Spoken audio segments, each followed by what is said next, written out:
Can you believe my sister-in-law, the woman who smiled to my face, tried to destroy my career? She spread dangerous lies to my boss, all to get me fired.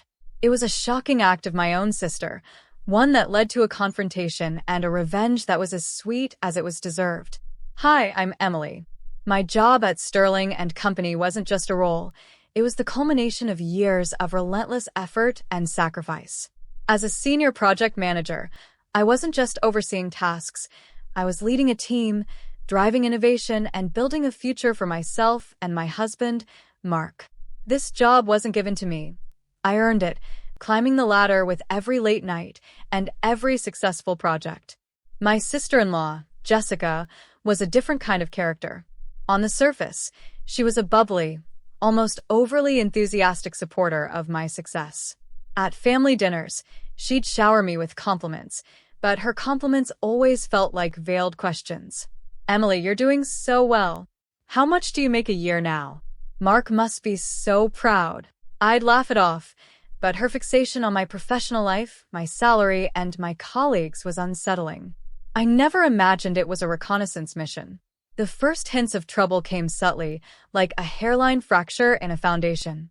My boss, Mr. Henderson, a usually jovial and trusting man, began to seem distant. Our morning check-ins, collaborative and friendly, became perfunctory and curt. His emails, which used to be warm and encouraging, now read with a chilly, formal tone.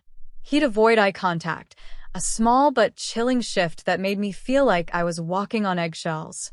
I began to notice a similar distance from my colleagues. A once friendly coworker, Tom, who I often grabbed coffee with, started to give me strange, wary looks. I felt an invisible wall going up around me, a growing sense of professional isolation that I couldn't explain.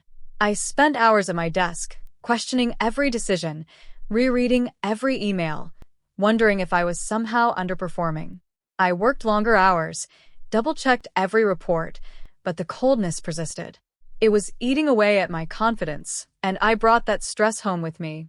The sabotage was layered, intricate. Jessica wasn't just targeting my professional reputation.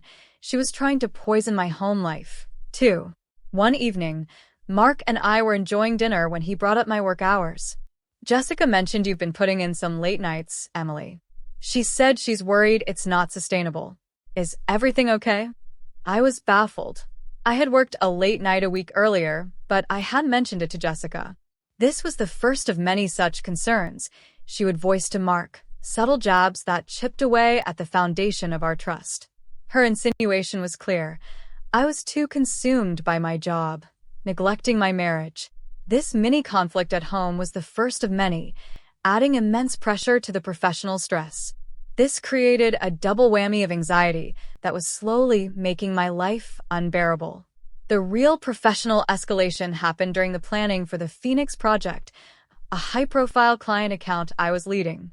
During a team meeting, a normally supportive team member, Alex, directly contradicted a core strategy one had proposed. When I challenged him, he shrugged and said, "I just heard from someone that this was already discussed with Mr. Henderson. I assumed it was a change you approved." The lie was so audacious, and it completely undermined my authority in front of my team. I immediately spoke to Mr. Henderson, but he was cryptic. "I've heard conflicting reports about the project's direction, Emily. I need you to get a better handle on your team." I was shocked and humiliated.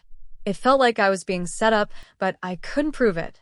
The project, which had been a highlight of my career, was now becoming a source of intense anxiety. The second mini-climax was the formal review. Mr. Henderson called me into his office, his face grim. "Emily, I've been hearing some very disturbing things about your conduct. Accusations of unprofessionalism, undermining colleagues, even misrepresenting project progress." He detailed a fabricated story that I had missed a client meeting due to a personal issue. This was a direct, dangerous lie that could have ruined a vital business relationship. He also brought up the Phoenix project incident and the rumors of my disloyalty. "I'm putting you on formal review. Any more missteps, and we'll have to consider termination." My world spun. My job, my financial security, our future, all were on the line. I was stunned, completely blindsided by the depth of the betrayal. This time, the fight was on. I was no longer just confused. I was furious. I racked my brain, thinking about who could possibly want to ruin me. Jessica was the only link. I recalled her questions, her proximity to my home office. It was a desperate theory, but I had to investigate. I first cautiously reached out to Maria, a trusted colleague. Maria confirmed the rumors were indeed circulating, and they seemed to originate from someone outside the company who knew details about my personal life. But then she dropped a bombshell. There's a lot of chatter about Jessica, your sister-in-law. Apparently, she's been trying to get a job at a competitor, and she's been networking with people from our company. This was a huge piece of the puzzle. It wasn't just about jealousy. It was about professional advancement at my expense. The final, undeniable proof came in layers. My husband and I were having a conversation with his parents, and Jessica was there. Brenda, Mark's mother, mentioned a recent heart-to-heart she'd had with Jessica. Jessica was so worried about you, Emily, Brenda said, telling me how stressed you were at work, how you were struggling to keep up, even hinting you might be looking for another job. My blood ran cold. Jessica had been feeding information to Brenda, who was then likely spreading it through a different channel. Later that night, Mark and I were talking, and he mentioned Jessica had recently gotten a new job in a completely different field. She even asked me for Mr. Henderson's contact info a few weeks ago, Mark said, oblivious to the implications. The smoking gun was in my husband's words, but I needed more. My investigation led me to Alex, my co-worker from the Phoenix Project meeting. He was a decent guy, and I had a feeling he'd been roped into this. I approached him carefully, telling him I knew who was behind the lies. He confessed everything. Jessica had been emailing him, promising him a good word for a job at the new company she was targeting if he helped her. He admitted she was the one who told him to lie in the meeting, fabricating the story about my project strategy. He was scared but felt awful about what he'd done. With his confession and the incriminating email evidence, I had everything I needed. I arranged a meeting with Mr. Henderson, with Alex present. I showed him the evidence, a detailed timeline of Jessica's contact with me and my husband. Mr. Henderson was appalled. His face, initially skeptical, transformed into shock, then disgust. He apologized profusely, retracting the review and assuring me my job was safe. He was so impressed with my resilience and ability to uncover the truth that he offered me a promotion to senior project manager, a gesture of goodwill to make amends. I confronted Jessica the next day, not over the phone but in person with Mark by my side.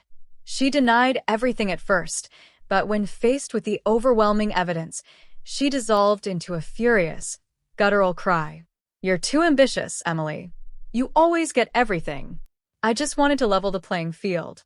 Her pathetic, jealous justification solidified our resolve. Jessica was immediately cut off from our lives. Mark was devastated, but he stood by me unequivocally. The incident taught me a harsh lesson about trust and the insidious nature of jealousy. My relationship with Jessica is non-existent, and while it was painful, it was a necessary cut to protect my peace and my future. My career survived, and my marriage grew stronger, forged in the fires of professional and personal sabotage. Have you ever faced such a calculated betrayal from someone you thought was family or a friend? How did you fight back to protect your career or your peace? Share your stories in the comments below. If this narrative of overcoming professional sabotage and finding resilience resonated with you, smash that like button and subscribe for more raw, unfiltered stories about family drama and career triumphs.